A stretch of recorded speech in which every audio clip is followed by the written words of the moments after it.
नमस्कार मंडळी, मी ज्योती कपिले. आपल्या सर्वांचं माझ्या यूट्यूब चॅनलमध्ये स्वागत. Welcome back. आज मी आपल्यासाठी घेऊन आले आहे नवशक्ती या वर्तमानपत्रा अंतर्गत मोगरा फुलला या सदरातील लेख. डॉक्टर सूर्यबाला. लेखन आणि अभिवाचन ज्योती कपिले.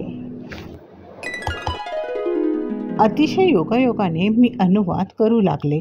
त्यानंतर हिंदीतील सुप्रसिद्ध साहित्यिका अमृता प्रीतम यांच्या कथांचे अनुवाद करावे या हेतूने मी हिंदी पुस्तकालयात गेले. तिकडे सवयीप्रमाणे इतर लेखकांची पुस्तकं चाळत असताना एका हिंदी पुस्तकातील मजकुराने माझे लक्ष वेधले गेले. तो मजकूर माझ्या अनुभवांशी मिळता जुळता होता. पुस्तकाचं नाव होतं देशसेवेच्या आखाड्यात आणि लेखिकेचं नाव होतं सूर्यबाला. मग मी सूर्यबालांचं ते पुस्तक घेतलं. घरी गेल्यावर पहिले वाचून काढलं आणि त्यातील कथा मला माझ्या वाटू लागल्या. त्यांच्या कथेचा जॉनर मला प्रचंड आवडला. एक स्त्री लेखिका असं सहज, सुंदर, विनोदी लेखन करू शकते याचाही मला आनंद झाला. मी त्यांच्या पुस्तकाचा अनुवाद करण्याचा निर्णय घेतला. पुस्तकाचा अनुवाद करायचा म्हणजे त्या पुस्तकाच्या लेखकाची किंवा प्रकाशन संस्थेची परवानगी मिळणं जरुरी असतं. त्यामुळे मी त्या कथा अनुवाद करण्यापूर्वी सूर्यबाला यांचा पत्ता शोधू लागले आणि बऱ्याच प्रयत्नानंतर असं समजलं की त्या मुंबईतच राहतात. मग त्यांचा फोन नंबर मिळवून मी त्यांच्याशी बोलले. त्यांची रीतसर परवानगी मागितली. त्यांनीही माझ्या लिखाणाची तसेच मी हा अनुवाद का करत आहे याची संपूर्ण चौकशी केली आणि मला अनुवाद करण्यास परवानगी दिली.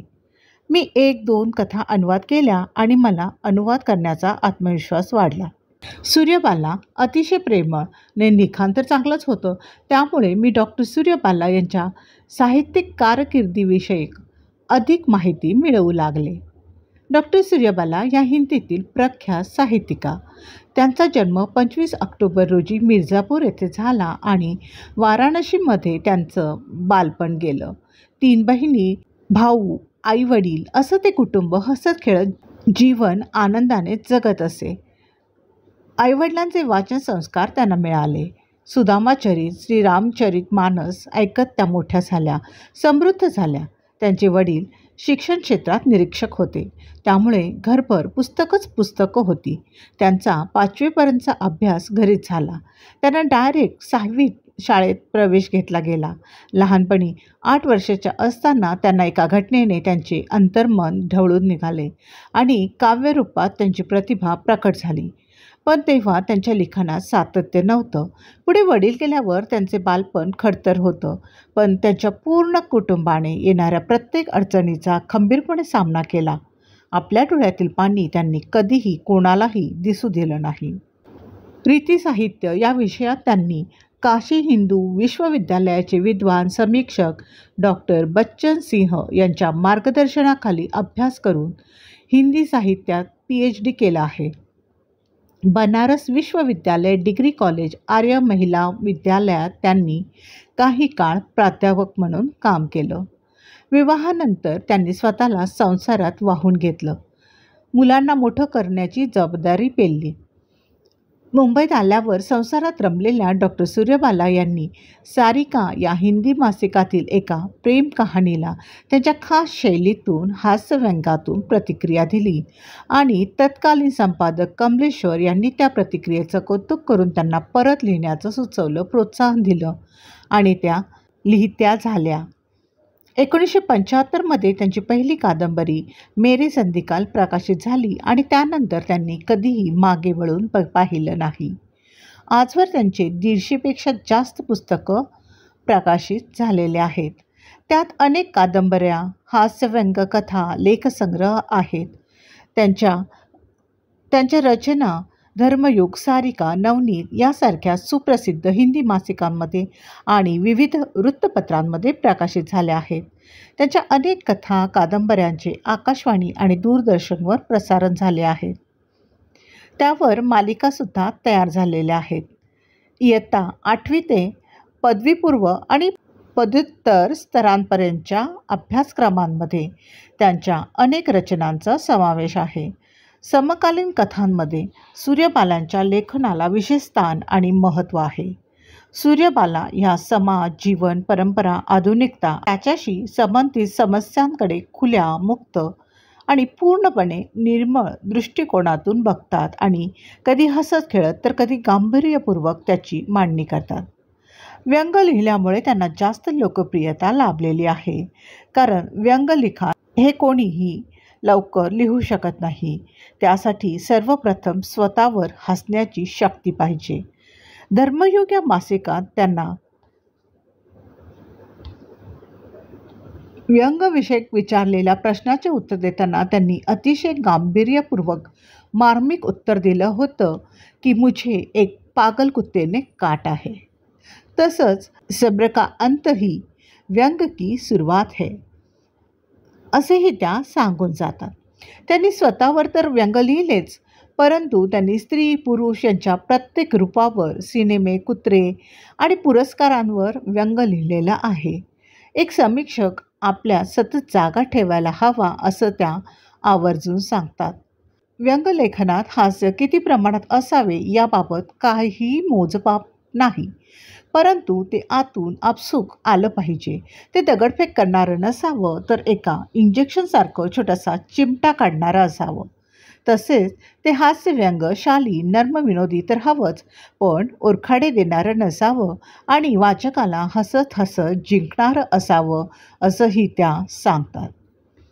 कौन देस के फासी, वेणू की डायरी ही त्यांची अमेरिकेत वास्तव्य असता लिहिलेली कादंबरी आहे. एकंदरीतच आजच्या आणि मागच्या काळातील मुलांच्या आणि त्यांच्या पालकांच्या भावविश्वाचे वृत्तचित्रण करणारी ही कादंबरी असून ती लिहिण्यास त्यांना 10 वर्ष लागले. त्या म्हणतात, मी कधीही हे लिहावं का ते लिहावं असा प्रयत्न केला नाही, कधीच ठरवून लिहिलं नाही. मात्र कधी कुठं थांबावं हे त्यांना चांगलंच माहिती आहे. त्यामुळे त्यांचे लेखन शेवटपर्यंत गतिमान असतं.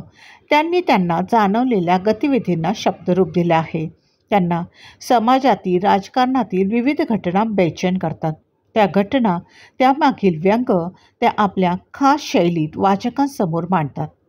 स्त्री पुरुष लेखक असा भेदभाव त्यांच्या लिखाणात किंवा मनातही नाही, कारण कित्येक पुरुष लेखकांनी स्त्रीचे यथार्थ चित्रण आपल्या लेखनात केलं आहे असंही त्या सांगतात.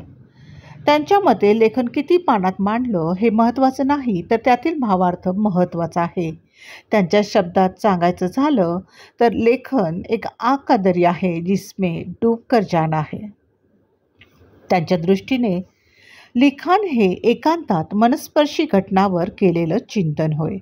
त्यामुळे त्यांनी कधीही लिखाणाव्यतिरिक्त इतर विचार केलेले नाही. त्या फक्त लिखाणातच रमतात. साहित्यातील त्यांच्या महत्त्वपूर्ण योगदानासाठी त्यांना अनेक मान सन्मान पुरस्कारांनी गौरवण्यात आलेलं आहे. त्यापैकी ही काही पुरस्कारांची नावं: प्रियदर्शनी पुरस्कार, घनश्यामदास सराफ पुरस्कार, दक्षिण भारत हिंदी प्रचार सभा, काशी नागरी प्रचारणी सभा, सातपुडा लोकसंस्कृती परिषद, मुंबई विद्यापीठ व्यंगश्री पुरस्कार, रत्नीदेवी गोयंका, वाग्देवी हरिशंकर प्रसाई स्मृती पुरस्कार, अखिल भारतीय कायस्थ महासभा, तसेच त्यांच्या विविध साहित्य कृतींचे इंग्रजी, उर्दू, मराठी, बंगाली, पंजाबी, तेलुगू, कन्नड अशा विविध भाषांमध्ये अनुवाद झालेले आहेत. तर त्यांच्या देशसेवेच्या आखाड्यात आणि अजगर करे चाकरी या 2 पुस्तकातील व्यंगकथांचे माझ्याकडून मराठीत अनुवाद झाले. त्यानिमित्ताने त्यांचा सहवास, प्रेम लाभलं हे मी माझं भाग्य समजते. मंडळी, आताच आपण लेख ऐकला डॉक्टर सूर्यबाला. लेखन आणि अभिवाचन होतं ज्योती कपिले. मंडळी, आपल्याला हा लेख आवडला असेल तर आपण हा व्हिडिओ लाईक, शेअर, सबस्क्राईब जरूर करा. त्याचप्रमाणे बेल आयकॉनला प्रेस करायला विसरू नका, जेणेकरून मी अपलोड केलेल्या प्रत्येक व्हिडिओची नोटिफिकेशन आपल्याला सर्वप्रथम मिळेल. तेव्हा भेटूया लवकरच एका नवीन व्हिडिओसह. तोपर्यंत वाचत रहा, व्यक्त होत रहा, लिहित रहा, मनन करत रहा आणि हो, महत्त्वाचं म्हणजे हसा आणि हसवा. Thank you very much.